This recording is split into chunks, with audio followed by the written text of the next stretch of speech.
이 남자가 누군지 아십니까? 1962년 알프레드 히치콕의 사이코, 1974년 토브 후퍼의 텍사스 전기톱 학살, 1991년 조나단 드미 양들의 침묵. 자, 이 세 가지의 영화에는 공통점이 있는데요. 그것은 바로 이 남자를 모티브로 제작이 되었고 또한 엄청나게 흥행을 했던 영화라는 점입니다. 플레인필드의 도살자 혹은 플레인필드의 구울, 시체를 먹는 구울이죠. 이라고 불렸던 이 남자의 이름은 에드워드 데오도르 게인, 줄여서 에드 게인이라고 할게요. 자, 이 에드 게인은 미국의 엄청 엽기적이고 유명한 연쇄살인마이자 도굴꾼 그리고 시체 성애자였습니다. 그렇다면 어떤 배경으로 인해서 이런 범죄자가 되었는지, 또 미국 또는 다른 나라의 영화계에 어떤 영향을 끼쳤는지 한번 살펴보도록 하겠습니다. 에드 게인은 1906년 8월 27일 미국의 위스콘신주에 있는 라크로스라고 하는 작은 마을에서 태어났어요. 가족 구성원들을 좀 살펴볼게요. 아버지의 이름은 조지 필립 게인이었고요. 직업은 무두장이, 목공, 보험 판매원이었어요. 하지만 무능력해서 돈을 벌지 못했었고 알코올 중독에 가족들을 학대까지 했습니다. 어머니의 이름은 아우구스타 비렐미네 게인, 루터교의 광신도이며 되게 엄격한 성격의 소유자였어요. 자, 여기서 참고로 루터교는 뭐냐면요, 로마 카톨릭이랑 그리스의 정교회를 제외한 기독교 계파 중에서 가장 교세가 크고 역사가 오래된 교파입니다.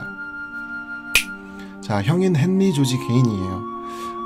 이 사람은 딱히 죽었었던 상황 빼고는 특별한 게 없어요. 자세한 거는 잠시 후에 이야기하도록 하겠습니다. 그리고 막내인 에드 게인이 있죠. 어린 시절에 대해서 좀 이야기를 해보도록 할게요. 에드의 아버지는요, 라크로스에서 식품점을 했어요. 그러다가 그 식품점을 팔고 플레인필드라고 하는 동네에서 농장을 샀죠. 농장을 사서 이사를 갔고 그곳에서 쭉 계속 살게 되는데요. 좀 놀라운 것은 이 농장의 규모가 155에이커, 좀 변환을 해보자면 대략 19만 평 정도의 규모였던 것이죠. 19만 평이면 대략 여의도의 절반 규모인데 말이죠. 자, 그렇다면 왜 이렇게 큰 농장으로 이사를 갔을까요? 단지 그냥 농사를 짓기 위해서? 자, 그 이유는 바로 두 자식들을 바깥 세상으로부터 격리시키기 위함인데요. 아들들에게 영향을 줄 수 있는 것들은 모두 다 싹 다 차단을 하고 오직 학교에 갈 때만 나갈 수 있게 했고요. 혹시나 행여나 학교에서 친구라도 만들게 되면 친구를 만들었다는 이유만으로 엄청 혼을 났다고 해요. 어머니에게. 아버지는 뭐 알코올 중독에 관심도 없었고요. 자, 이러다 보니까 당연하게 에드 게인은 좀 음침하고 소심한 성격으로 자라나게 된 것이죠. 자, 그런데 그 와중에도 학교에서의 성적은 꽤 괜찮았고 또 특히 책을 읽는 것을 유별리 잘했다고 합니다. 하지만 그의 형인 헨리 게인은 좀 달랐어요. 에드 게인은 어머니에게 되게 복종적이고 100% 의존하면서 거의 어머니를 숭배하다시피 했지만 형은 좀 반대로 어머니와 다투기도 했고요. 동생을 걱정하기도 했었는데 이랬던 부분들이 에드 게인으로 하여금 형을 되게 좀 싫어하게 만들었어요. 자, 에드 게인의 범죄자 기질은 바로 이 어머니의 잘못된 교육에서 비롯됐는데요. 자, 이 엄마가 얼마나 삐뚤어진 교육을 했는지 좀 알려드릴게요. 자, 엄마가 이 두 아들을 모아놓고 성경책 읽어주는 것을 좀 많이 했다고 해요. 그런데 그 중에서도 구약 성서를 읽어주었는데 또 그 중에서도 죽음, 살인, 그리고 천벌에 관한 구절들만 들려주었다고 합니다. 그리고 항상 이런 말을 했다고 해요. 자기 자신을 빼고 이 세상의 모든 여자들은 매춘부야. 성적 쾌락은 악마의 유혹이야. 남자의 성기는 더러운 것이야. 자, 실제로 에드 게인의 어머니인 아우구스타 본인도 성욕이 없고요. 그냥 아예 없었고 되게 극혐적으로 싫어했다고 해요. 그렇기 때문에 아이를 낳기 위해서만 남편과의 어떤 성관계를 했을 뿐 그 자체, 행위 자체를 혐오했다고 합니다. 한번 생각을 해보세요. 무능력했죠. 학대를 했죠. 거기에 알코올 중독까지 있는 남편과 이혼을 할 법도 하죠. 하지만 이혼을 한다는 것 자체가 이 어머니가 믿고 있는 루터교에서 금지가 되어 있었기 때문에 이혼을 안 했다고 해요. 이 정도면 얼마나 광신도였는지 알 수가 있겠죠. 좀 삐뚤어진 믿음이라고 보면 될 것 같습니다. 자, 이런 어머니에게서 교육을 받으니 에드게인은 극도로 여성을 두려워했고요.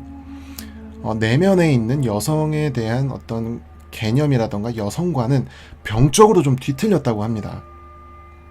자, 그러면 다음번으로 우리가 좀 봐야 될 것은 가족들의 죽음입니다. 자, 에드게인의 범죄자 기질은 에드게인의 어머니인 아우구스타가 죽기 전까지는 통제가 되었어요. 그렇기 때문에 별일이 없었습니다. 자, 좀 쉽게 이야기를 하자면 에드게인의 어머니가 교육을 통해서 에드게인이라고 하는 괴물을 만들어낸 장본인이었고요. 또한 반대로 안전장치였던 셈이죠. 그쵸?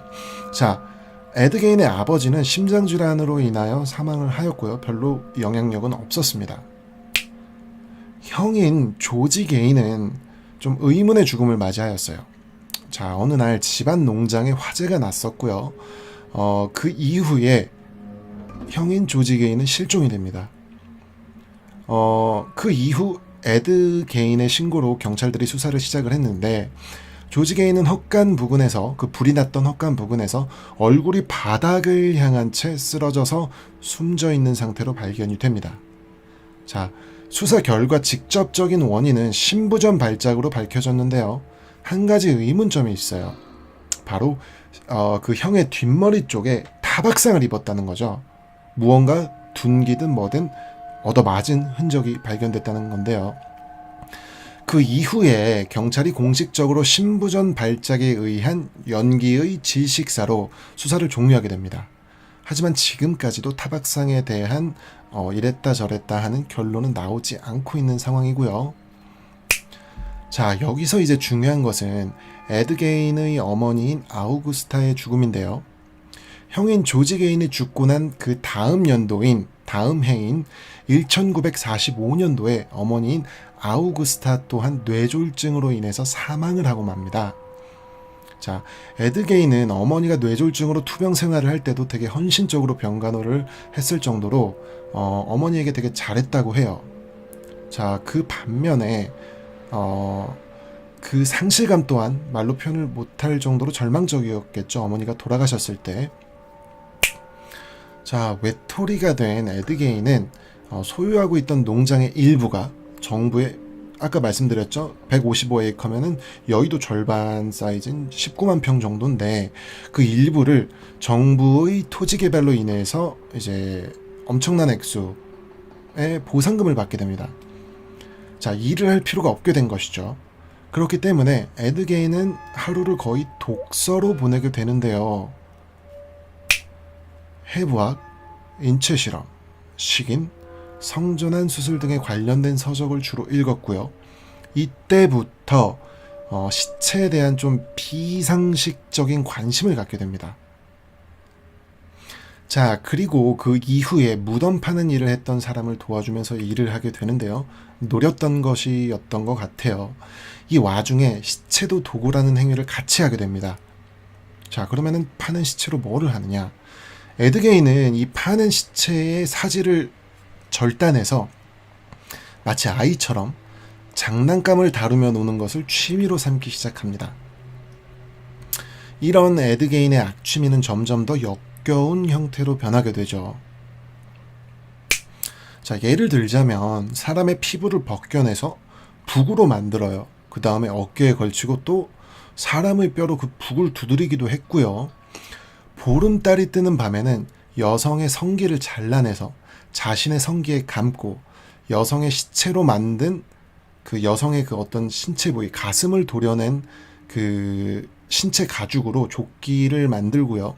머리 가죽을 뒤집어 쓴 다음에 자신의 농장 내를 나체로 배회하고는 했습니다. 자, 이렇게 엽기적인 행동을 하면서 시간이 지났죠. 그리고 나서 에드게인은 깨닫게 됩니다. 오래된 시체보다는 신선한 시체가 좋다는 것을 말이죠.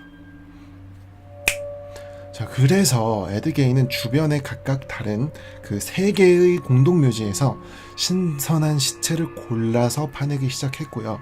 10여 년이 지나서는 결국 살인 범죄를 저지르기까지 됩니다. 에드게인의 첫 번째 희생자는 메리 호건이라고 하는 51세의 이혼녀였는데요.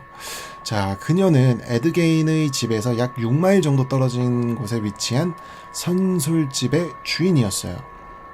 늦은 시간에 그녀가 이제 혼자 일하고 있을 때 에드게인은 32구경 권총을 사용을 해서 그녀를 살해하고 합니다. 경찰이 수사를 했죠, 당연히. 근데 그 어떤 경찰의 수사에도 불구하고 단서가 없었습니다. 그렇기 때문에 그녀는 결국 실종 사건으로 처리를 하게 되는데요. 그 이후에 에드게인은 사람들이 모여있는 장소에서 메리 호건은 자신의 집에 있다고 말을 했어요. 어떤 심리인지는 저도 잘 모르겠지만 하지만 사람들의 반응은 좀 달랐어요. 그를 믿지 않았고요. 되려 역겨운 표정을 지으면서 역정을 냈다고 합니다. 자, 두 번째 희생자는 철물점을 운영하고 있던 58세 미망인 버니스 워든이라고 하는 사람입니다. 두 피해자 둘 다 여성이에요. 평소 에드게인이 가게를 자주 이용을 했기 때문에 전혀 의심하지 않았고요. 그녀는 개인이 가지고 있었던 22구경 칼리버 라이플에 의해서 살해가 되고 맙니다. 에드게인은 그녀를 죽인 이후에 시체를 자신의 농장으로 옮긴 다음에 마치 그 현금을 노린 강도가 습격했던 것처럼 꾸미기 위해서 다시 돌아와요. 다시 돌아와서 무엇을 하느냐? 현금 등록기를 훔치게 됩니다. 자, 근데 운이 없었죠. 살해당한 그 버니스 워든의 아들은 그 지역의 보안관이었고요. 그와 경찰의 연계 수사 끝에 버니스 워든이 실종됐던 날 마지막으로 적힌 에드게인의 영수증을 현장에서 발견을 하게 되는 것이죠. 그리고는 동네 마켓에서 장을 보고 있던 에드게인을 신속하게 체포를 합니다. 그리고 나서는 그의 농장을 수색을 하게 되는데요. 현장에 도착한 경찰들은 좀 뭔가 악취가 나고 그러니까 이제 코를 막고 헛간을 조사하기 시작을 했죠. 자, 딱 봐도 오랜 시간 동안 청소를 안 한 듯 좀 바닥에는 쓰레기들이 이렇게 널브러져 있었고요. 곧 경찰들은 믿을 수 없는 광경을 목격하게 됩니다. 개인적으로 좀 사진들이 너무 극심하게 혐오적이어서 제외를 했고요. 인간의 몸통이 이제 발가벗겨진 채 거꾸로 매달려 있는 거죠. 이렇게 다리는 이렇게 Y자로. 근데 그것도 모자라서 그 생식기 부분부터 목 부분까지 흉기에 의해서, 날카로운 흉기에 의해서 갈라져 있었어요. 머리는 이미 절단된 상태였고요.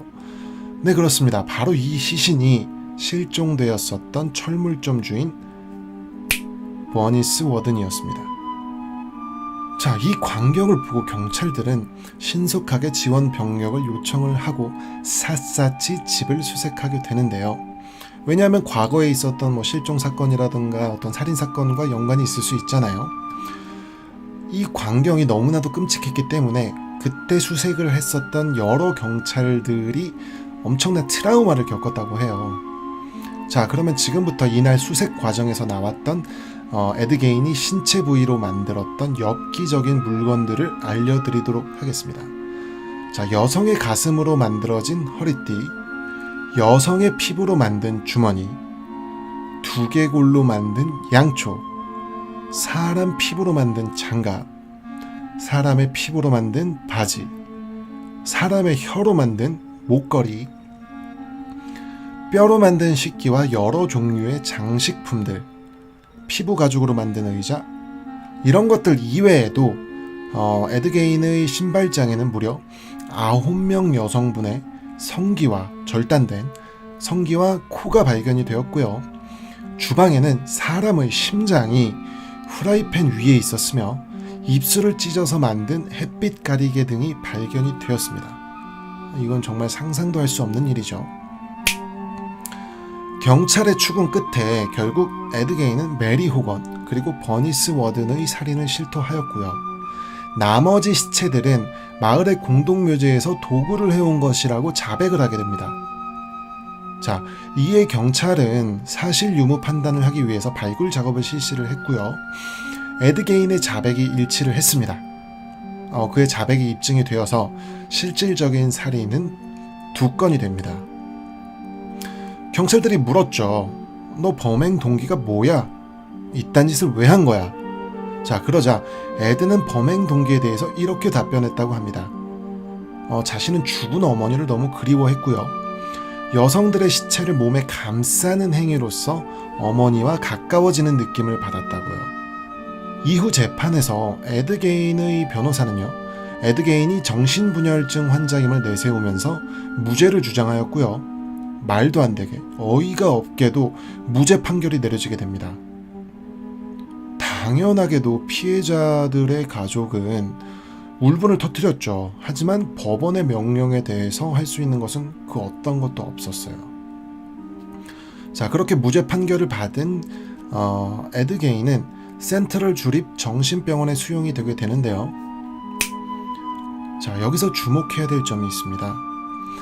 에드 게인은 정신병원에서 아주 모범적인 환자로서 생활을 했다고 해요. 그를 담당했던 의사는요, 다른 모든 환자가 에드 게인처럼 모범적이었으면 좋겠다고 할 정도였다고 합니다. 저는 여기서 의문점이 들었어요.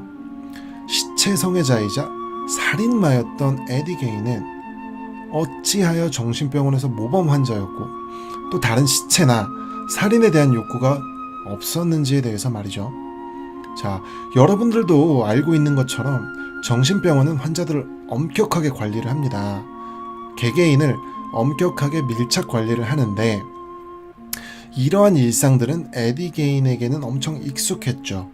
마치 어렸을 때 어머니에게 정신지배를 받으면서 살던 때와 비슷한 상황을 만들어준 겁니다. 일종의 안전장치처럼요. 자, 그렇게 본인의 죗값에서 그냥 벗어나게 된 에드 게인은요, 78세의 나이에 정신병원에서 간암으로 사망하게 됩니다. 특이한 점은 에드 게인이 정신병원에 입원한 후에 말도 안 되게 여성 팬클럽이 생겼어요. 세상에 참 미친 년놈들이 많습니다. 그에게 악수를 청하거나 그의 머리카락을 요구하는 이들도 있었다고 해요. 정말로 이거죠, 이거. 자, 그렇다면 이 희대의 엽기적인 시체 성애자이자 살인마인 에드 게인은 어떤 문화에 어떤 영향을 주었을까요? 이 사건이 있고 난 후에 영화, 음악, 그리고 소설까지 엄청난 영향력을 끼치게 되는데요. 처음 대중들의 주목을 받게 된 계기는 1959년에 출판된 로버트 블록의 스릴러 소설 사이코였고요. 바로 이듬해인 1960년대에 그 유명한 알프레드 히치콕 감독의 영화 사이코가 개봉이 되면서 막대한 영향력을 끼치기 시작합니다. 자, 이후에 1974년 정신착란, 그리고 텍사스 전기톱 학살, 1991년 양들의 침묵, 2000년작 에드 게인, 2007년작 도살자 등 실제로 에드 게인의 삶의 부분이 이런 영화들의 모티브가 되었는데요. 영화 사이코에서는 주인공인 노먼 베이트와 엄마의 관계를, 텍사스 전기톱 학살에서는 사람의 피부로 만든 가면을, 양들의 침묵에서는 사람의 피부로 만든 의상 및 식인 행위를, 이런 것들 이외에도 많은 장르에 영감을 주었고요. 지금까지도 에드 게인의 삶에서 모티브를 얻은 영화들이 많이 출시가 되고 있습니다. 끔찍한 망상으로 자신의 인생을 피로 물들인 희대의 정신병자이자 살인마 에드 게인. 말로 표현할 수 없는 악질적인 범죄를 저질렀고요. 어떤 그런 만행에도 불구하고 죗값을 치르지 않고 죽었지만 문화적인 측면에서는 그의 엽기적인 행위들이 많은 기여를 했다는 점이 참 아이러니하다는 생각이 됩니다. 시청해주셔서 감사합니다.